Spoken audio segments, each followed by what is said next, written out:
Ramadan 2024, jour 6.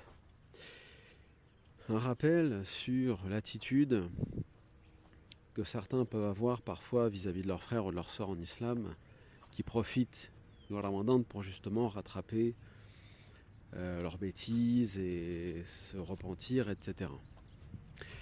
Et qui jugent malheureusement des personnes qui sont pleines de bonnes intentions mais qui peuvent d'une façon ou d'une autre s'y prendre mal. Après, c'est humain. Surtout quand on a été très loin du dîn pendant des années, ou plusieurs mois, ou quand on sort d'une dépression, ou que sais-je encore. C'est pas une bonne attitude à avoir, et d'autant plus que personnellement, l'islam, et moi, enfin personnellement, je veux dire, je ne supporte pas les donneurs de leçons, certains, certaines, qui se permettent d'aller dire à leurs frères ou à leurs sœurs mais le ramadan, c'est pas fait pour aller faire des promenades ou des randonnées, c'est fait pour réciter le Coran et aller à la mosquée. Bon, la mosquée, vous y allez? Non.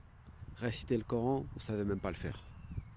Donc pourquoi vous jugez les autres, subhanallah? Vous récitez le Coran en phonétique depuis 20 ans, surat al-Ikhlas, vous connaissez rien du Coran de toute façon. Donc de quoi je me mêle?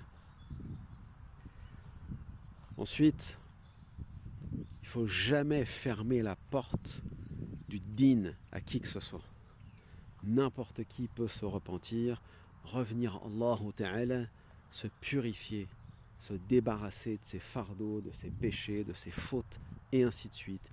Revenir repentant sincèrement devant son Seigneur, avoir la volonté ferme de se réformer et de repartir à la fin du mois sur de très bonnes bases. Et parfois même des gens qui vont nous dépasser par la suite en termes de foi, de pratique, de spiritualité.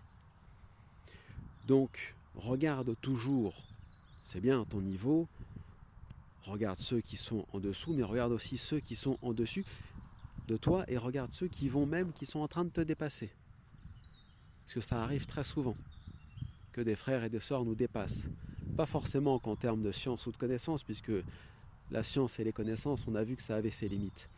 C'est la pratique qui compte. C'est qu'est-ce qu'on met en pratique du Coran et de la sunna du prophète sallallahu alayhi wa sallam.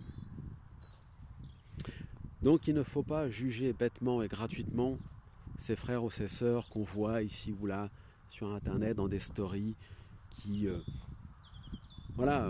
montrent qu'ils sont actifs à leur façon pendant Ramadan. Ils vont faire du sport, ils font de l'humanitaire, ils vont marcher dans la nature, dans les forêts, parce que voilà, pour eux, Ramadan, c'est pas rester à la maison assis à regarder du Netflix du matin au soir ou à jouer à des consoles.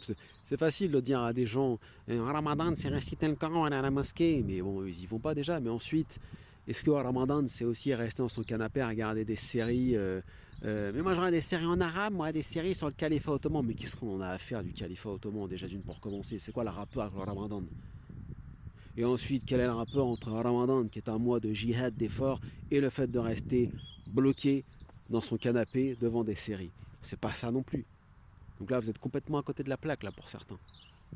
Réveillez-vous et jugez pas vos frères et vos sœurs qui sont pleins de bonnes intentions et qui sont vraiment dans une démarche de tajdid, de renouveau.